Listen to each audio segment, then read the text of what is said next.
together. Conventional money is not created by the government, as many people believe, and is not even created by the central banks. Or do they do part of it? But it is actually created by the banking system. People see these films about the U.S. Mint and the government printing office, and they see these sheets of dollar bills being run off the printing presses. And so they think it's the government that's printing money. But this is not the real source of money. The real source of money is banks. The banks have a complete monopoly on the money creation process. So the public are not actually involved in it at all, directly or indirectly. The Federal Reserve is a private institution owned by commercial banks who are members of the Federal Reserve System, which includes all the nationally chartered banks. Most people don't realize that the Federal Reserve is a private corporation and is for profit. And in fact, Federal Reserve, it's neither federal and it's not a reserve. In 1910, a group of top American bankers met on Georgia's Jekyll Island to discuss ways of stabilizing the country's banking system. Congress passed the Federal Reserve Act in 1913, giving this private corporation a monopoly over issuing the nation's money supply. How then did the power to issue something as fundamental as money fall into private hands? Initially, you can think a bank was about storing people's gold. So you come in, you store your gold at the bank, and the banker gives you a gold certificate and says, you have such and such amount of gold in my bank. Now, the basis of the paper money systems was when you could start trading those pieces of paper. Let's say you have some gold that you want to keep safe. You put it in a bank, and the bank gives you a paper receipt you can redeem later for your gold. You can now trade that piece of paper in place of the gold, as long as others are also able to redeem it for your gold. The good name of the bank on the paper note assures people that behind the piece of paper is a piece of gold waiting to be redeemed. Soon, as the people's confidence in the bank grows, rather than cashing in the receipt, the person receiving the paper simply trades it again. The paper may end up being traded many times before being redeemed for the original gold in the bank. And banks discovered that when people started paying each other with claims to the coins in the bank's vault rather than taking the coins out, that the bank didn't really need to keep all the coins in the vault in order to have enough to actually pay people who did come and want coins. The banker realizes nobody's coming to take the gold. Gold's just sitting there. So instead of just putting out one piece of paper that says, there's such and such amount of gold, you can put out a lot of pieces of paper given the fact that nobody is coming and taking the gold. And you can lend money. And the basis of that loan is the trust that people have that if they want to come and get the gold will be there. Money in the bank is not actually wealth. The only thing that makes that system work is the fact that nobody actually does come to get the gold. Now, if everybody said, you know what, I'm going to go get my gold at the bank. If everybody went and got it, there wouldn't be enough gold for everybody.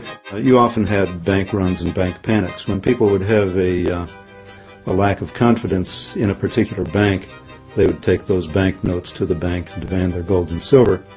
And with fractional reserves, that bank would quickly run out of the reserve metal and have to close its doors. So that's fractional reserve banking. The coins in the vault are a fraction of the claims that could be made for them. The reason the bank did it is because they were making money off of earning interest, off of those loans that were promises that there was gold in the bank. As people's confidence in the bank and its receipts continues to grow, banks soon discover an unexpected way to earn profit.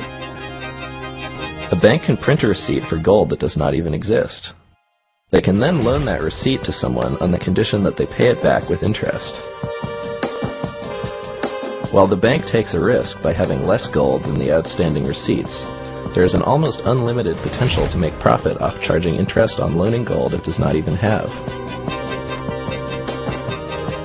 If people catch on that there isn't enough gold to redeem their receipts, they will all go to the bank at once to get their gold. If this happens, there will be a bank run. The bank will fail because it is caught without enough gold to back up its receipts. In 1934, in an attempt to prevent further bank failures, a series of banking reforms slowly took away people's ability to trade their paper money in for gold or silver.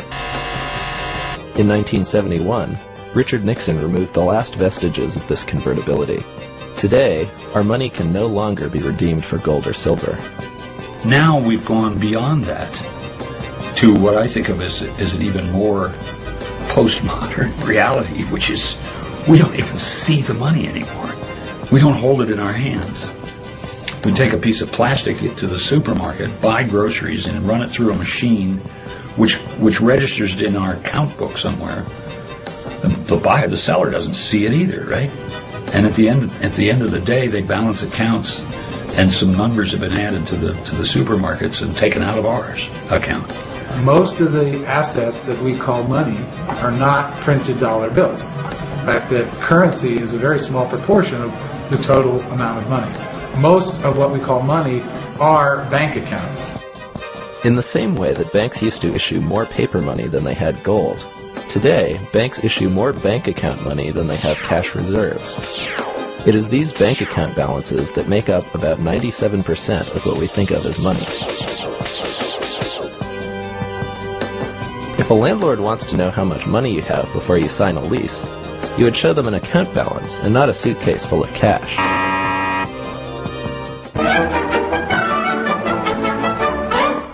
Most economic textbooks never say what money is. They just say what money does. They describe money by its functions. They talk about things like medium of exchange, standard of value, store of value, the classical ones. These are all things that money does. Money lives in a different space, in fact. It's an agreement. A lot of people think money is something that's tangible, real, and that you can pick up and handle. That actually isn't so. Money is basically an idea, and it's an idea that you owe someone something, or someone owes something to you. And that idea can be symbolized by an account, where your account goes up and mine goes down, or vice versa, or it can be symbolized by an exchange of paper currency, or an exchange of coin, whether it's gold, silver, or copper, or whatever. But those are all symbols. It's not actually money. Another misconception that people have about money is that money is a thing. But in today's world, money is simply credit, which means it's an information system. And the question is, what kind of information does it convey? It's information about claims against the economic output.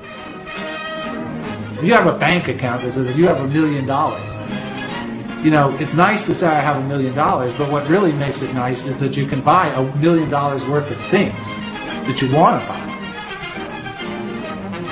So if money is nothing more than information about what we owe each other, how does the money we use every day get created?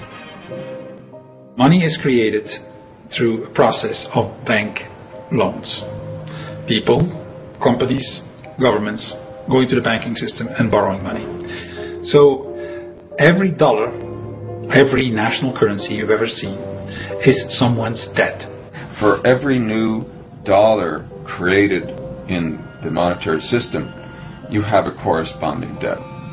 That works both for the Federal Reserve dollars themselves and for the bank deposit dollars that are based on them. Money is issued whenever someone takes out a loan from the bank.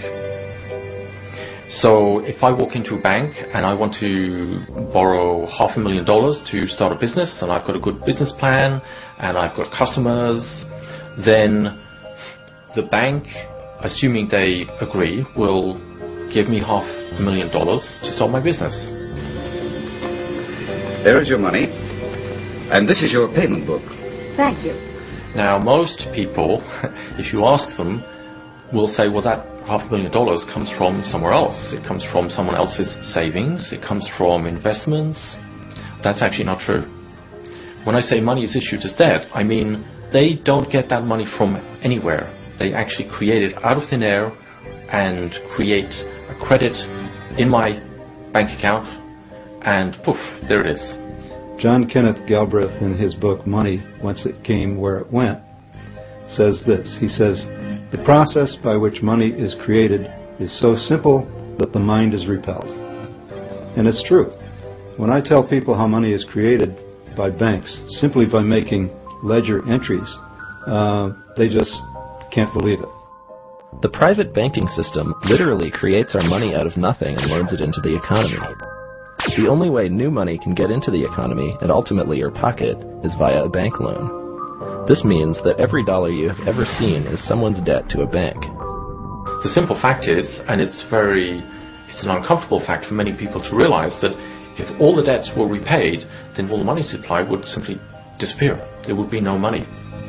And that would mean a complete and total collapse of the economy. If everybody were to reimburse their debts, if that were possible, that everybody does reimburse their debts, there wouldn't be any money left. In fact, there's more debt than money available. And the reason is that interest is not created. The catch is that they want more repaid than what they've given me. When you go to a bank and borrow $100,000 to buy a house, they will check whether you are good credit, and then they will decide to create the money, entering it electronically in your account, and say you have to bring back $200,000 in the next 20 years. The $100,000 of the first loan is created. The second one, the interest rate, is not created. So they send you in the world, compete with everybody else to bring in the second $100,000. That's how the money is kept scarce. It is through the competition between the different players for interest that is not created. So there's always less money than is necessary. Okay? And it's done systemically. If you go to a bank and you borrow money into circulation, if the bank decides to approve your loan application, they will make two entries on their books. One is they will take your note, let's say it's a mortgage note, and that will be an asset on the books of the bank, and they will offset that with an equal deposit to your account, which is a liability on the books of the bank. So the money creation process is as simple as that. But the bank does not create the interest that you're going to have to pay year by year by year until this mortgage loan matures. So where does that interest come from? Where does the interest come from? I have to find that. Well, it has to come from some other loan that was made to someone else. So you have this inherent deficiency in the money supply. Not everyone can repay what they owe to the banks. At any given time, there is more owed to the banks than exists in circulation. Which means, inevitably, someone is going to lose the game. Someone is going to go bankrupt, and that has nothing whatsoever to do with the quality of the goods and services or the efficiency of the business. Nothing at all. Everybody in the economy is vying with everyone else to avoid defaulting on their loans to the banks. And the only way they can do that is by competing with one another for an inadequate supply. So it's like a game of musical chairs. It assures that there must be some losers, regardless of how competent they are in conducting their business. The money we get when we receive a loan is called principal. Our debt, however, is not discharged when we repay the principal. Bank loans are all made on the condition that people pay both the principal and the interest the bank charges. However, money can only be issued as principal. No one creates the interest, so the amount of debt owed is actually far greater than the amount of money there is to repay it. When a dollar is loaned into the economy, it begins a loop. Joe the farmer gets a loan from the bank and pays Tom for fixing his tractor. Tom pays Jane for bread at the local bakery, and Jane in turn buys the wheat from Joe, who can now repay the loan. The problem is, Joe owes the bank interest on top of the principal. In order to avoid losing his property to the bank, Joe must go find other money making its own loop in the economy. He can now repay his loan with the interest, but the people in that loop are left without their money. They still need money to facilitate their exchanges and to repay the loan that issued the money they had been using. The only place they can get it is from other such debt loops. Since all money has an interest price tag attached, there will never be enough money to repay all the debt owed to banks. Therefore, some people will always have to go bankrupt or have their property repossessed by the bank. It's crazy. Sometimes it worries